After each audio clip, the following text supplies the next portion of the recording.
Hello viewers, this is Evelyn on Livabuhay, your information TV. Today I will be showing you how to save seeds from tomatoes.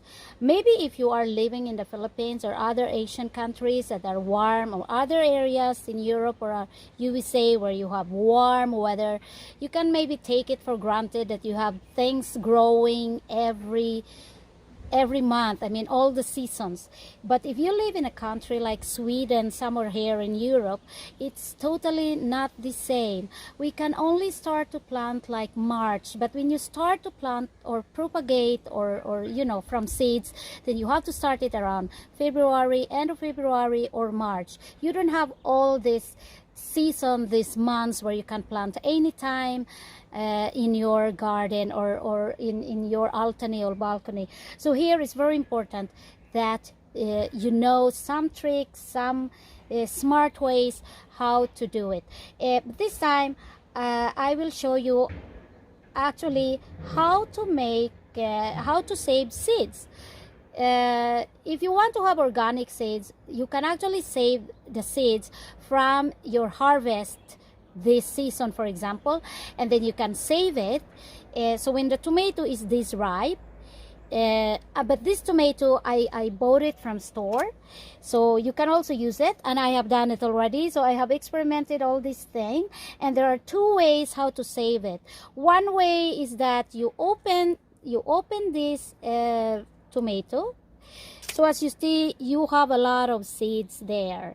What you do, first way where you can do it is you can immediately take the seeds and put it in a baking paper. If you don't have any baking paper, you can actually use a bond paper.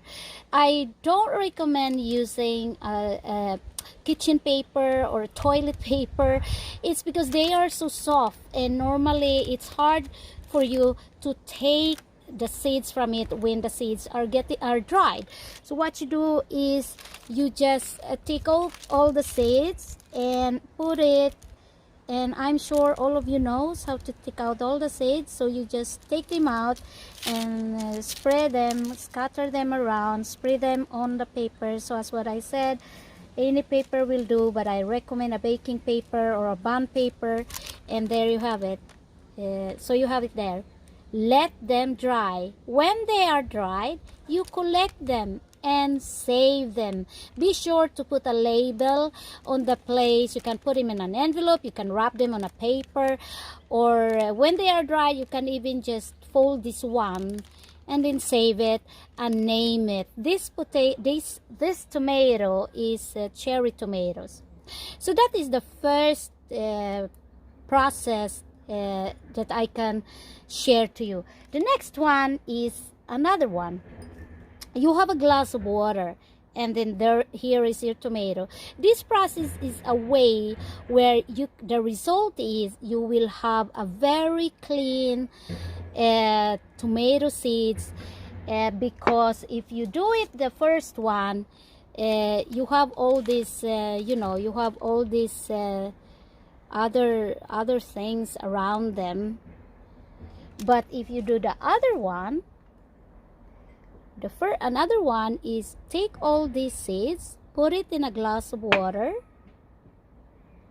and this second one, this is the one that I usually do, because it is, you get a very clean tomato seeds. So you have your tomato seeds now in this glass. What do you do with them? Yes, as you see, you can see that it's kind of cloudy. It's kind of cloudy inside because you have all the other particles from the tomato. You don't have only the tomato seeds. You let it stand for like a week or two, and from time to time, when you see that the water is very cloudy, then you have to change the water. You take it out, the water that are dirty and cloudy, and then the tomato will separate from all those other particles, other parts of the tomato from the seeds. And after like 2 weeks, you can get a tomato that are really clean. I will show you. I have to I have to take out the water of this one and show you how it looks like with my tomato.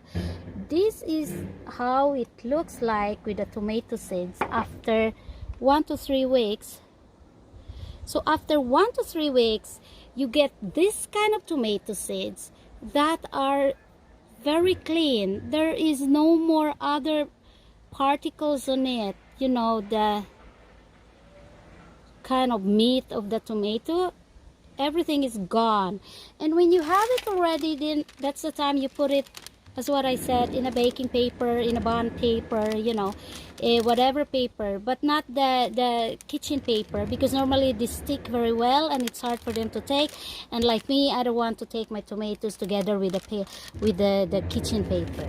And so you put them there and scatter them around until they will get dry.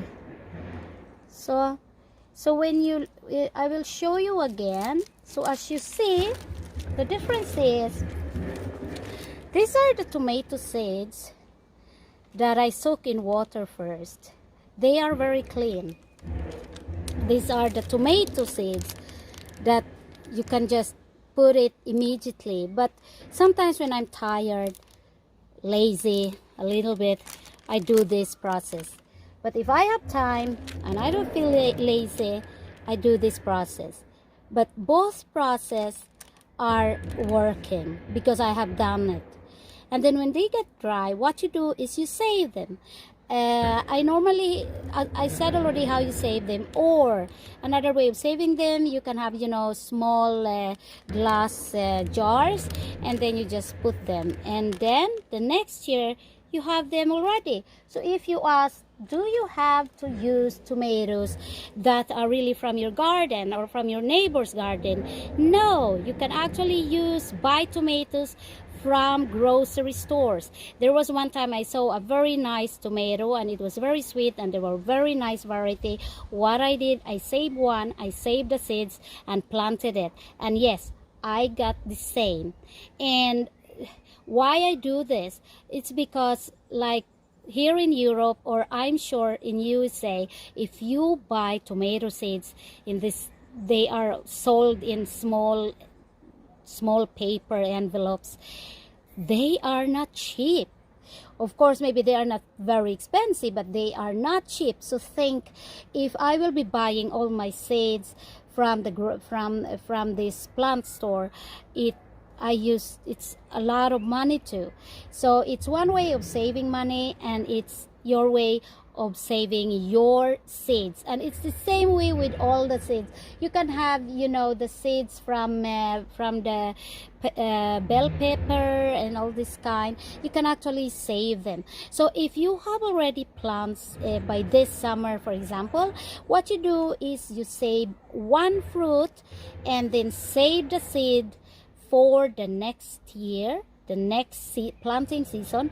Because if you have your seeds direct from your plant, then you have organic seeds and they are really very good. Thank you for watching and see you again next time.